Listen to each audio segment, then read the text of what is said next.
Magandang umaga mula sa Pag-asa Weather Forecasting Center. Ako si Obet Badrina, maghahatid sa inyo ng ulat panahon, partikular na sa ating binabantayang bagyo na si Bagyong Auring ngayong araw ng linggo, January 8, 2017. At narito na nga ang pinakahuling update sa bagyong si Auring at nakikita natin dito, ito ay kumikilos, papalapit na sa mga lalawigan ng Surigao at ay inaasahan nga natin na ngayong gabi hanggang bukas ng madaling araw ay maaari itong tuluyang tumama sa kalupaan ng mga lalawigan ng Surigao. At ito ang pinakahuli nating update dito sa binabantayan nating bagyong si Auring. As of 4 a.m., huli nating namataan ang bagyo sa layong 125 kilometers silangan, timog silangan dito sa may Hinatuan, Surigao del Sur. Taglay pa nito, napanatili nito ang kanyang lakas sa 55 kilometers per hour, malapit sa gitna at pagbugso na nasa 70 kilometers per hour.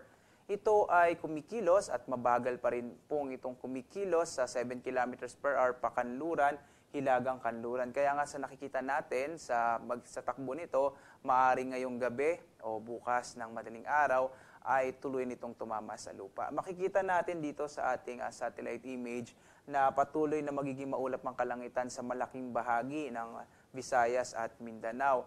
At inaasahan din natin ang patuloy na mga pag-ulan na maaaring magdulot ng mga biglaang pagbaha at pagguho ng lupa. Kaya dito sa bahagi ng Kabisayaan at malaking bahagi ng Mindanao, sa mga kababayan natin, sana maging alerto ho sila sa mga nasabing posibilidad na sakuna na dulot nga ng mga pag-ulan. Samantala naman, dito sa may Palawan at Bicol Region, inaasahan ho natin ang maulap na kalangitan na may mahina hanggang sa katamtamang mga pag-ulan at posible na may mga pagkilat pagkulog. Dito naman sa bahagi ng Luzon, kasamang Kamaynilaan, magandang balita kasi maliwalas na panahon ang mararanasan naman at na may mga posibilidad naman ng mga pulupulong may hinang mga pag-ulan.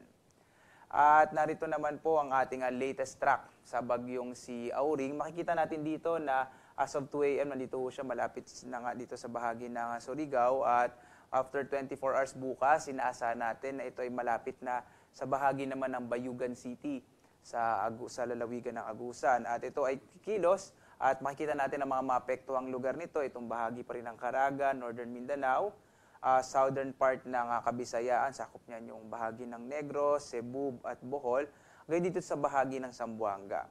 Patuloy pa rin nating inaasahan na ito ay lalapit sa bahagi ng Palawan bago tuloy lumabas ng Philippine Air Responsibility sa January 12 po, sa Thursday o sa Huwebes.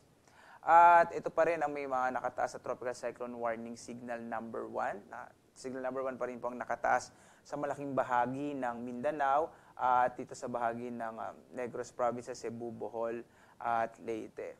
At para sa pinaka-updated po na listahan, narito ang mga lalawigan na kung saan nakataas ang Tropical Cyclone Warning Signal number 1. Dito sa Visayas, nakataas ito sa Bohol, Siquijor, mga lalawigan ng Negros, Southern Leyte at Cebu. Dito naman sa Mindanao, nakataas pa rin ang signal number 1 sa bahagi naman ng Agusan del Sur, Agusan del Norte, Surigao del Sur, Surigao del Norte, kasama dyan ang Siargao Island, Dinagat Province, Misamis Oriental, Misamis Occidental, Bukidnon, Camiguin, Davao del Norte, Northern Davao Oriental, Northern Zamboanga del Norte, Lanao del Norte, Northern Lanao del Sur at Compostela Valley. Muli po, ang ibig sabihin kapag nakataas ang Tropical Cyclone Warning Signal number 1, sa susunod hanggang 36 na oras ay maaari pa rin makaranas ng mga pag-ulan na may mga kasamang pagbugso ng hangin. Kaya po dito sa mga lugar kung saan nakataas nga itong Tropical Cyclone Warning Signal number 1 ay dapat maging alerto ang ating mga kababayan. Yung mga nakatira sa baybayin na hindi na po tayo maaaring maglayag para na rin sa ating mga sariling kapakanan at makaiwas sa anumang sakuna. So sana ho, wag na tayo maglayag dito sa mga nakatira malapit sa baybayin ng mga nasabing lugar. At ito naman po ang sa bilang pong pagtatapos, ito na yung ating inaasahan nga dito sa ating binabantayang bagyo. Again, inaasahan pa rin natin na maaaring tumama sa kalupaan ng Surigao, either Surigao del Sur o Surigao del Norte. Itong bagyong si Auring mamayang gabi hanggang bukas ng madaling araw. At patuloy tayo nagpapaalaala sa mga lugar kung saan nakataas ang Tropical Cyclone Warning Signal number 1. Kasama rin ang mga nalalabing bahagi ng Davao Region at ng Hilagang Mindanao na dapat maging alerto tayo dahil nga sa patuloy na mga inaasahan nating pag-ulan at kasama na rin ang pagbugso ng hangin, ay maaring makaranas ng mga biglaang pagbaha at pagguho ng lupa. Samantala, doon po sa pinakita natin na magiging takbo o mga dadaanan ng bagyo sa mga lugar ng Caraga, Leyte provinces, kasama rin ang Northern Mindanao, Gitnang Kabisayaan at Negros provinces at Palawan. Ito po yung posibleng daanan ng bagyo ay patuloy po makararanas ng katamtaman hanggang sa kung minsan ay mga malalakas na mga pag-ulan. Kaya dapat mag-ingat ang ating mga kababayan. Samantala, may gale warning pa rin tayo sa bahagi naman ng Leyte, kasama din ang mga silangang baybayin ng Mindanao, kung saan nga nakataas yung signal number 1, automatic pinapayuhan natin itong mga kababayan, lalo na yung maliit sa sakyang pandagat, na huwag mo nang pumalaot upang makaiwas naman sa mga sakuna dulot ng malalakas na hampas ng alon.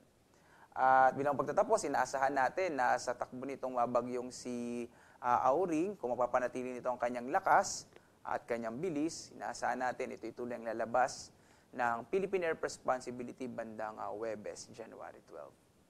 At para sa iba pang mga impormasyon, patuloy namin kayo inaanyayahan na pumunta sa ating iba't ibang mga social media account. Kasama rin ang ating website dito sa ating www.pag-asa.dost.gov.ph. Maaari nyo kami sundan sa Facebook at Twitter sa DOST_pag-asa. At yan naman ang latest sa ating binabantayang bagyo at sa ating panahon. Mula sa Pag-asa Weather Forecasting Center, ako naman si Obet Badrina, nag-uulat. Maraming salamat po.